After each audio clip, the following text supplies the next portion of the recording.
I have nothing against hedonism, don't get me wrong. I just don't think, I just want it clearly understood, you know, we're going to toot this up and have a good time, not that this is part of the spiritual quest. And the most terrifying drugs are the most harmless, specifically DMT. DMT is so like what's already in your head that it clears within 5 minutes. That's a very good measure of how toxic a compound is how fast can your body identify it, deanimate or dealkylate it, and return everything to equilibrium. Psilocybin you come back into focus after about 6 hours. Ayahuasca, which uses DMT and an MAO inhibitor, it turns over in about 4 to 6 hours. So what bothers me about all these new drugs is that they are escapes from the obligation to do strong drugs. I think that the great popularity of cocaine is because nobody ever disgraced themselves on it, you know. Nobody ever started babbling about how much they regretted what a jackass they were. And that's what these psychedelics do. They make you get down and grovel in the dirt. God, I had this trip in Hawaii that was just horrible, you know, where it was saying, you know, you think you're such hot stuff, you won't even get off your ass and go shit in the field. You know, I want to see you grovel, man. You sit up in front of all these people and pontificate on how it's all put together. Face me now in the darkness and tell me how it's all put together. I just hate it, you know. It puts me through the ringer. But nothing else is really useful, Adele. Back to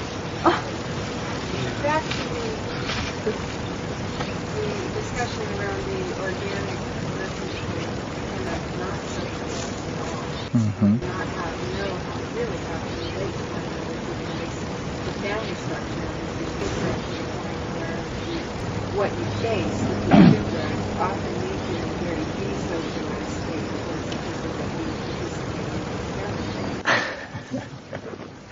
Yes, I think you're right. The problem is that it's in my experience, it's very prone to abuse. The people who propose it are reluctant to tell you how much they do it because they know how damning that information would be about their position. I mean, I'm not talking about anybody in particular. I've just observed this, that you say, well, you're telling me your patients respond wonderfully to this and that you see the dissolution of neuroses and this sort of thing. This is wonderful. By the way, how often do you take it? Oh, 3 times a day, and you've been at it for 1.5 years. I see. You must have your neuroses fairly well dissolved by this time. It's a different issue, I think. Therapeutic compounds in, as Adele says, the correct settings, the hands of skilled therapists. God knows we all are neurotic, and that's fine. But but this spiritual dimension, this ingression into these ancient, alien information fields which orient you to the bones of the planet and the plan that has, you know, the galactic plan, if you want. This is a whole different issue. I use Rupert's theory to explain to myself why the organic psychedelics are so much richer. It's just that with the new drugs, they haven't taken enough people yet. And so, to speak to a drug which no one here has yet cared to defend, ketamine.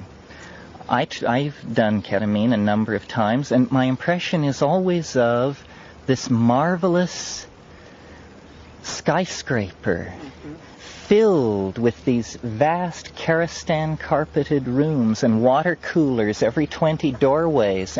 But where is the stuff? Where is anything? No one has moved in. Apparently they're finding it hard to let because it's just empty. And you move from room to room, and the emptiness is a kind of ecstasy, an exaltation. I love those angularities and the ketamine bit. But the final thing, the final conclusion is too heavy a physical impact, too heavy an impact on the immune system, clings to you too long, and too state-bounded. And by state-bounded, I mean, how much can you bring out of it? How much can you bring out of it? Not that you have to communicate it to your friends or your lover, but how much of it can you communicate to yourself 24 hours after it's happened? The whole goal, it's a shamanic thing. It's to go to the well at the center of the world and recover the pearl and return with the pearl. If you can't return with the pearl, you're not a good shaman. I mean, it was a good try, and nobody makes it every time. But that's the bottom line, yes. I wonder, with the idea of all of continuing being as a database, encyclopedias of land, plants, I don't know. One of the kind of secret, that's marine-based psychedelic or rich. Well, this is just a part of the history of the development of science. Right now, the hottest thing going in phytochemistry and plant product chemistry is marine biochemistry, which includes marine hallucinogens. None, so far as I know, are known from seaweeds or things like that, but there are a number of fish that are psychedelic and can be cooked and eaten, and there are amazing descriptions in the literature. There's a fish off Norfolk Island down your way that this amazing account in Hoffer and Osmond's book Hallucinogens.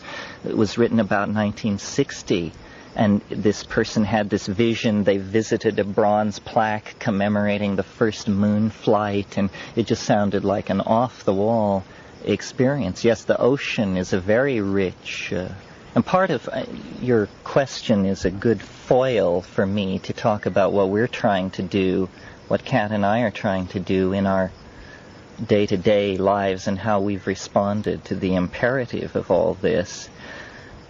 We've basically responded to it all with the faith that the drugs of the future are in the forest primeval, that the Faustian scientists, the demonic artificers of the laboratory, the bad little boys of science will eventually understand that nature has outsmarted them, and that with these now super refined analytical techniques that can pick up just a few molecules of an anomalous compound in a substance, we're seeing that plants are far richer than we supposed based on the data derived from late 19th century and early 20th century studies of plants. Also, there are amazing hallucinogens about which very, very little is known. And even hallucinogens which are considered relatively well explored.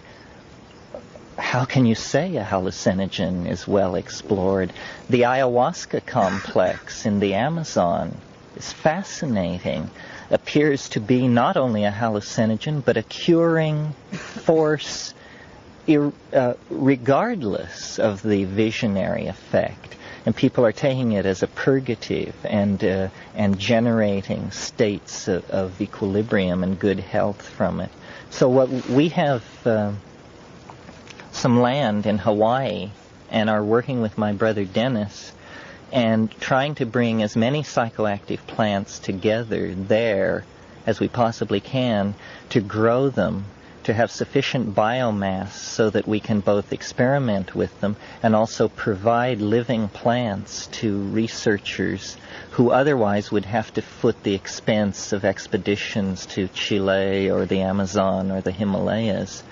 And I think that, you see, what we found doing research in the Amazon was that it's just a tremendously difficult environment.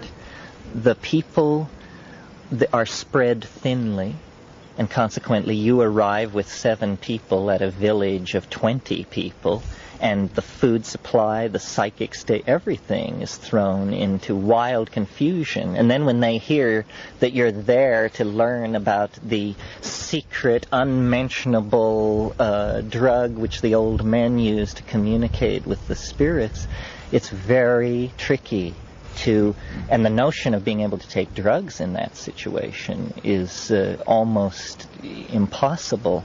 So we've taken the time and the effort to transport cuttings and seeds and rootstock to a place like Hawaii, where these things can be worked with.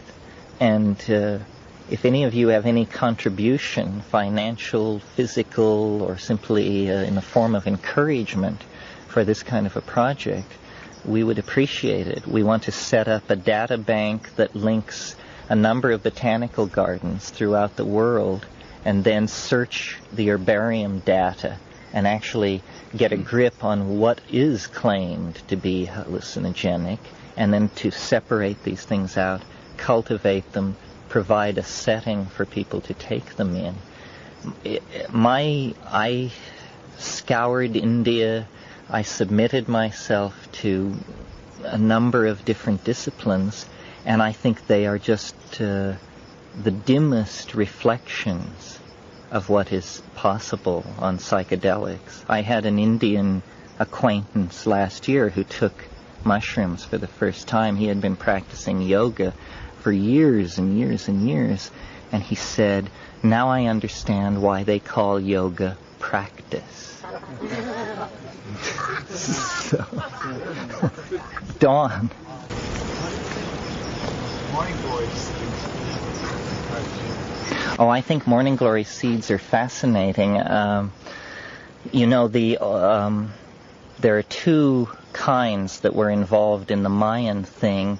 Ipomea purpura is the one with the black crescent-shaped seeds, and you have to take a lot of those, about 200 or more, and that's the one that you can find actually sold as an ornamental seed in seed things, although it's covered with poison, but you can grow them out and get clean ones.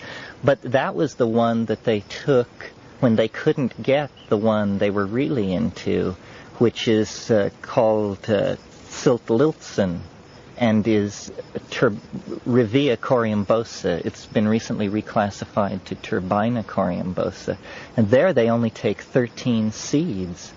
Another one is Argyria nervosa, which is a Polynesian morning glory with no known history of human usage, but actually in terms of per gram weight effectiveness is the strongest plant hallucinogen known. I mean, it only takes 8 seeds of Argyria nervosa, and if you do 10, there's a cardioactive glycoside that will really make you think that you've tied on to a rattlesnake. So it's not one to push. Yes, when we were in Mexico last winter at the cenote of sacrifice at Chichen Itza, there were blue morning glories growing, and I collected a number of seeds, and we're growing it out in Hawaii because Rupert and I have an experiment going to see if in fact the morphogenetic field, that the Mayan consciousness as expressed in the glyphs and the art and the architecture is actually resident in the thing, which you would certainly expect it to be. Many people have told me that on peyote you just can't stop the flow of Aztec imagery and that sort of thing. I haven't experienced that, but it certainly is what you would expect if you take Rupert's ideas seriously. So yeah, the morning glories are a very rich field for research. Wouldn't there be some response from the earth or the dirt, or where you put the seed? In other words, you take it out of one. Yes, but as I understand Rupert's theory, repetition is everything. So having grown 50,000 generations at Chichen Itza and 1 generation at Hawaii, it'll definitely be more Quetzalcoatl than Pele. Sometimes I see mushrooms that are real thick stems and real, almost all fungus and a tiny little top, and sometimes caps, skinny bottoms, and I was wondering if they have different properties or whether they're all ground up together, it's the same trip? Nobody knows. See, chemical analysis is not done at that level. Certainly. Have you noticed any difference whether you take stems or the tops or the thick ones? No, there are strains. There are strains. You can notice differences, but I've never correlated it to physical size and things like that. And also, when you're saying the properties of marijuana and mushrooms, you should decide to go. You said 2 out of 3, and I forgot what they were. Oh, the 3 criteria for a drug: it should come from a plant, it should have a history of shamanic usage, it should be closely related to brain chemistry chemically. Marijuana isn't related to brain chemistry, and mushrooms are, is that the difference? Yeah, see, serotonin is 5-hydroxytryptamine, and your brain is full of serotonin. And interestingly, the human brain has more serotonin than any other. Serotonin increases as you ascend the mammalian phylogeny, and psilocybin is 4-phosphoryloxy and N-dimethyltryptamine. So when the phosphorus group comes off at the blood-brain barrier, and then it's a very close analog of serotonin, and is probably antagonistic to serotonin. When you take ayahuasca with an MAO inhibitor, the it's serotonin that is being inhibited, you know. And like with mushrooms, it's similar to brain chemistry, so it's almost a healthy thing to do, right? Well, no, the mushroom gets it on being from a plant and having millennia of usage behind it, and then it's sort of murky on the like brain chemistry thing. Are there any negative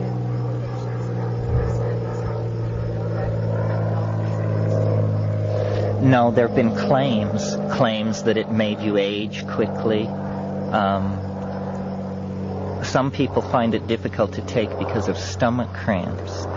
All I can say about that is that next to your brain, your stomach is your most heavily innervated organ of your body.